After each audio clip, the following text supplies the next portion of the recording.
Et il y avait pas de Et non. on est une petite cinquantaine, elle a déjà la fin de silence, imaginez-vous en Égypte comment ça a dû se passer. Mais pourquoi tu prends pas le micro? Non, vous avez mangé vous taire. Mais non, mais parce que le mec, Je vais parler fort, voilà. ערב טוב. Quand Émilie elle m'a demandé de préparer un shiur, la vérité, je me suis posé la question, j'ai dit waouh, on a tellement entendu de coups, tellement entendu Frisou, sur la Emouna, sur ci, sur ça. Sur quoi on va parler? Non. On est Rosh Chodesh Adar et Baruch Hashem, cette année, il y a double dose parce qu'il y a 2 attaques. Et vous savez, tout est message d'Akadosh Baruch Hu. Je pense que cette année, Hachem nous demande de nous réjouir doublement par rapport aux autres années. Et peut-être de nous réjouir encore plus pour compenser la simcha de Simchat Torah qui a été écourtée et qui n'a pas pu être complète. Alors Hachem nous demande de redoubler de simcha justement pendant le mois d'Adar, c'est le moment.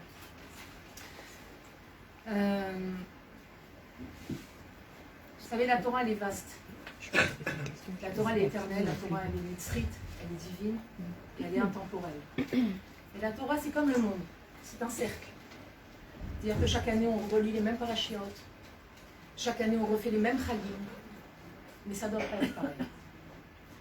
Souvent, il y en a qui me disent, alors, comment s'est passée la fête? Moi, je dis, non, la fête, elle n'est pas passée. La fête, elle est rentrée. Si elle passe, c'est qu'elle m'est passée au-dessus. La fête, elle ne doit pas passer, elle doit rentrer. Et là, on va rentrer dans le mois d'Adar. On va rentrer bientôt dans Purim. Et on est toujours en guerre.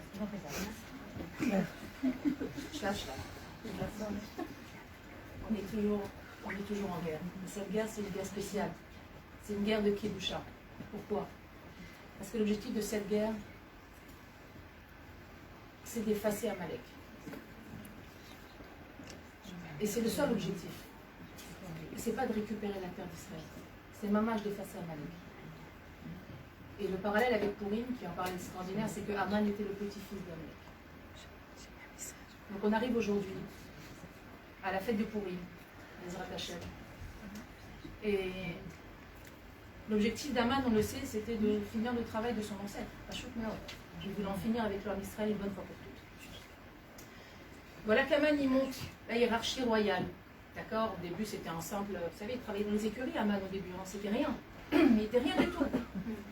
Et puis, à force de manipulation, à force de quelqu'un qui savait très bien parler. C'était, je pense, c'était l'ancêtre pervers narcissique par définition. Il savait très bien parler, il savait manipuler. Et il a gravi les échelons, les athlètes. Et voilà qu'il arrive à la cour du roi. Et voilà qu'il décide de mettre son projet à exécution.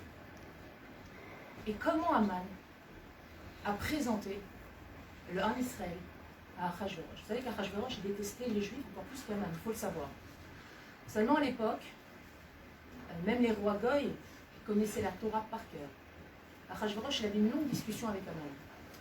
Achashverosh, il lui a dit, mais moi je ne veux pas détruire les Juifs.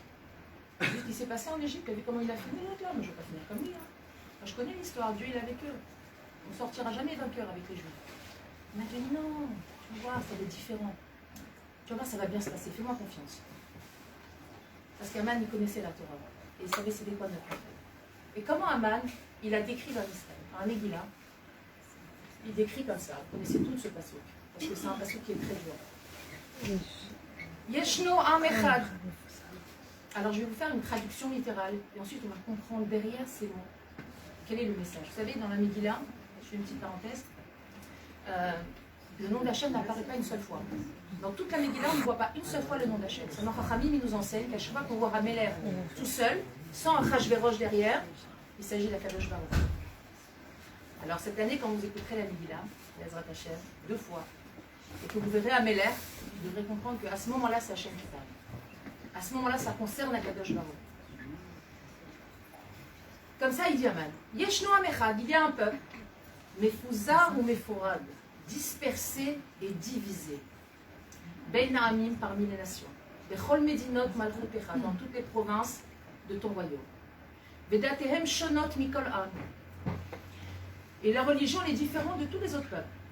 Ve'ed daté amelech inam osim. Mais la religion du roi, les lois du roi, ils ne respectent pas. Ve'la melech en shavé lehanicham. Et pour le roi, il n'y a aucun intérêt à les tolérer.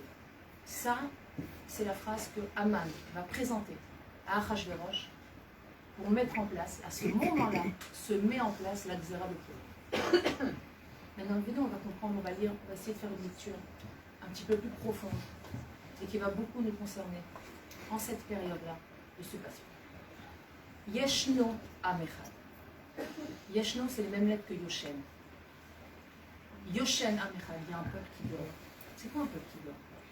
On ne dort pas. C'est quoi un peuple qui dort? Rabbi Nachman explique qu'un juif, il peut faire Avodat Hashem toute sa vie. Chomer Shabbat, Chomer Kashrut, faire tout. Mais il dort. Pourquoi il dort? Parce qu'il n'est pas connecté avec Hashem. Il ne connecte pas ses mitzvot avec le Kadosh Baruch. Il dit, Haman, il savait, il avait observé l'homme Israël. Il connaissait notre envers. Yeshno Amechad, il y a un peuple qui dort, Yoshen. Mais Fouzar ou Mephorad, ils sont divisés. Il n'y a pas de doute en fait. Ils sont divisés. Ben Amim, parmi les nations. D'accord? Ça veut dire quoi parmi les nations? Ils sont divisés, ils sont là, ils se font dans la masse. Vedatehem Shonot. C'est quoi date? Date, c'est la religion. Datehem Shonot. Et dans ce peuple-là, chacun il a sa religion. Ça vous dit quelque chose? Chacun il a sa cacheroute, chacun il a ses pensées, chacun il pense que c'est lui qui a raison, chacun il pense que son tzaddik à lui c'est le meilleur, chacun il pense que son rave c'est la vérité, chacun il pense que sa chassidoute c'est la meilleure, chacun il pense que comme je fais moi c'est comme ça que c'est bien, ma cacheroute c'est la meilleure, mes écoles c'est les meilleures. Datehem Shonot. Il n'y a pas d'unité, il n'y a pas d'unification. D'accord? Même si moi je suis différente, ça ne veut pas dire que l'autre, il est moins bien. C'est pas parce que moi je suis Breslev que le Chabad ils ont tort. C'est pas parce que moi je suis Sfarad que les Ashkénazes ils ont tort. Là je vous parle des mots concrets de ce qui se passe aujourd'hui. C'est pas parce qu'une a la tête couverte et l'autre n'a pas la tête couverte qu'on est différents. Hachem nous aime pareil, tout de la même manière. Pour Akadosh Baruch Hu, il n'y a aucune distance, aucune différence. Vu la distance. Vous savez, Hachem il est très très loin, il est proche, mais il est très loin. Loin, on ne voit pas très bien les choses. N'oubliez pas que c'est Omer qui suit, c'est pour nous. Même si c'est Dieu qui nous l'a demandé, mais c'est pour nous. C'est nous les premiers bénéficiaires, ça serait nous.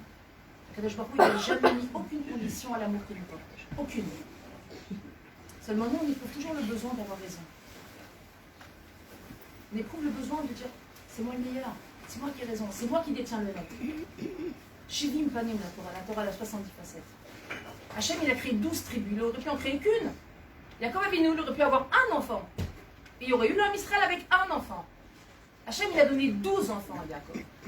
Il y avait 12 shvatim. Et quand ils ont traversé la mer, il y avait 12 sillons. Chacun il a traversé dans son sillon. Et personne marchait sur le plate-bande de l'autre. Mais chacun faisait la place à l'autre. Ça a mal nous a compris. Ils sont dispersés, ils sont divisés. Pas d'air. Mais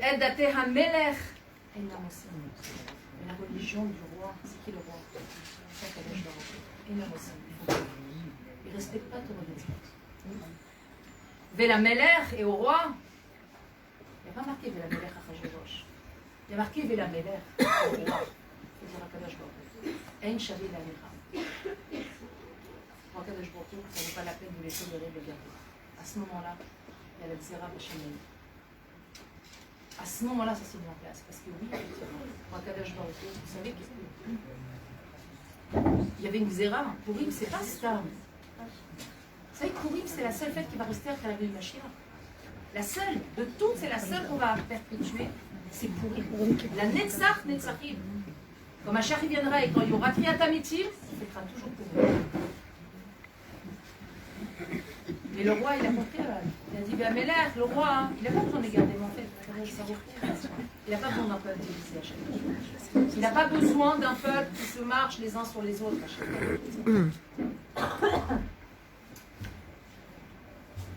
Et la suite du passage, elle nous indique ce qui se passe. Imel Améler Tov, si c'est bon pour le roi, toujours un Melech, Achashverosh. Et Katev le Abedam, il écrira, il va écrire de les Abedam, les exterminés. Aseret à la fille qui carcassait et shkol à l'Yédo Samelacha. Et moi, je vais payer 10 000 kikars d'argent pour ceux qui vont faire le travail. Et Rabbi Agriza Meler parmi les présents du roi. Mais Rabbi Nachman, il ramène une leçon extraordinaire. Il dit que tout le nes de la Géoula de Purim, d'accord, le miracle qu'il y a eu à Purim, il repose sur une mitzvah hyper importante. Le Machatzit HaShekel. Quel rapport? À quoi servait le Machatzit HaShekel? On va faire un peu d'histoire. Vous n'entendez pas bien? Non. Nachman, il explique que le nes de Purim, il repose sur le Machatzit HaShekel. Machatzit HaShekel, pour revenir en arrière. Les Israël sont sortis d'Égypte. Ils sont dans le désert. Hachem demande de construire le Mishkan. C'est quoi le Mishkan? La maison d'Akadosh Baruch Hu. Hachem, il veut une maison. Maintenant, qu'est-ce qu'il a demandé à Hachem pour la maison? Il n'a pas dit que chacun amène tous ses biens. Hachem n'a pas dit ça. Il a dit, je veux un Machatzit HaShekel de tous les hommes de plus de 20 ans. Tous les hommes de plus de 20 ans. Ça faisait combien? Ça faisait 600 000 hommes. Ça, c'est ce qu'il y a après. Mais le but du Machatzit HaShekel, c'était de réunir comme ça. Hachem, il voulait envoyer un message clair avec le Machatzit HaShekel. Que tu sois riche, que tu sois pauvre, que tu sois nassi du chevet, ou que tu sois simple artisan, tout le monde va amener la même chose. Parce qu'à mes yeux, vous êtes tous pareils.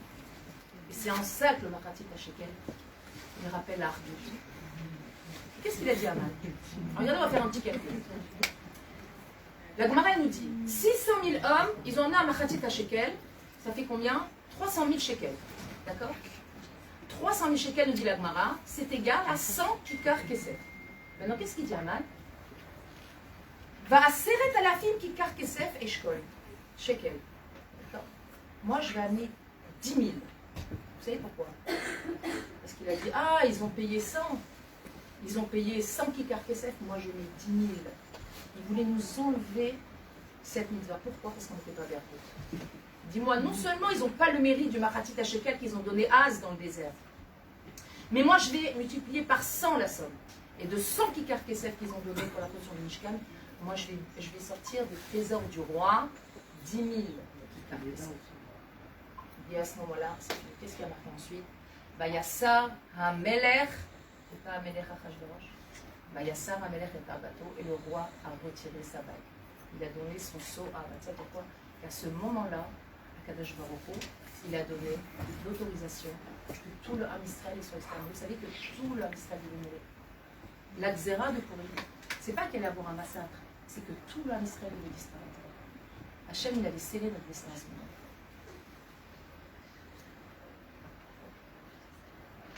Qu'est-ce qui s'est passé ensuite?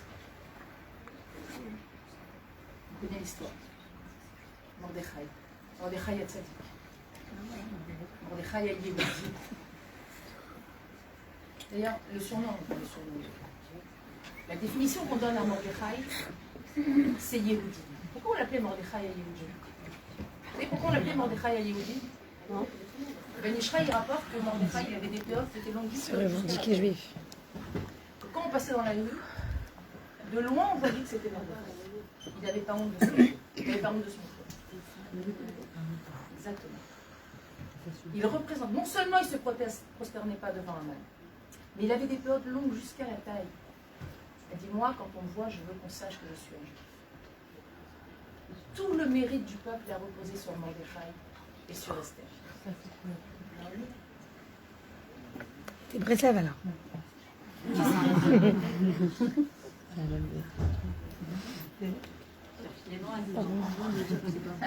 Ben, qu'est-ce qui s'est passé à la fin de l'histoire?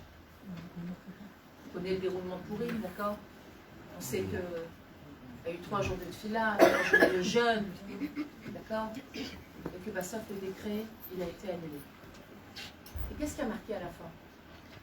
À la fin, pour expliquer comment les Israël s'en sont sortis, c'est écrit Ni kehalu ha-yehudim be'arehem. Les Juifs, ils se sont rassemblés. Ni kehalu, ils ont fait un kahal. Israël, il a compris à ce moment-là que pour mériter de sortir de ce décret, ils devaient se rassembler. Alors ils se sont rassemblés. Ve'arehem, chacun dans leur vie, ils se sont tous rassemblés. Ve'ish lo amad lifnehem. Et aucun homme n'a pu tenir devant eux. Qu'est-ce qui a marqué ensuite? C'est pas celui d'après. Vayakou Yehudim makat cherev. Les Juifs, ils ont frappé makat cherev. Cherev, ce sont les mêmes lettres que Chaver. La guerre qu'on mène aujourd'hui, c'est Charavot. Les Juifs, ils ont frappé Makat Cherev. J'avais dit au début de la guerre, j'avais envie de lancer un projet, mais je ne l'ai pas fait. Mina Shammai. Et quand j'ai vu Charavot Barzel, je me suis dit ça doit devenir Chaverot Barzel. Nous, les femmes, on a un rôle majeur. Vous savez, une maman, chez elle, dans sa maison, c'est elle qui a le pouvoir de réconcilier les enfants entre eux. Là, les papas, ils n'ont pas la patience de ça. C'est sur la maison déjà. La maman, en général, elle va demander pardon. On ne se fâche pas avec son frère. On ne dénonce pas, on ne raconte pas les bêtises de ton frère ou de ta sœur. Nous, les femmes, on a ce corps-là. Regardez combien de réunions les femmes ont fait. Je crois que les hommes, ils ont fait pareil. Alors, pas du tout, hein, je vous dis tout de suite. Allège. Si vous aviez un safek, les hommes, ils n'ont pas fait ça. Il y a que nous, les femmes, on se réunit ensemble. On fait des brachot, on fait des tfilotes, on fait la frachat chala, et des rizukim, et de la simcha, et des télim. C'est nous, les femmes. On a ce corps-là. On se sent vraiment chaverot. Et ce soir, avec cette couleur kaki, il y a vraiment un parallèle chaverot et charavot. Parce que nous, c'est là qu'on est notre combat. Dans l'unification. Vous savez, l'unification, c'est pas seulement avec nos enfants. C'est avec notre entourage. C'est avec les gens qui nous énervent. Avec les gens qui nous dérangent. Avec notre voisine qui nous casse les pieds parce qu'elle fait du bruit. Avec la belle-sœur qui était jalouse parce qu'on a reçu ceci, cela. C'est avec eux qu'on doit faire ce travail d'unité. De laisser de côté nos sentiments personnels pour s'inclure dans leur mission, pour faire un kahal.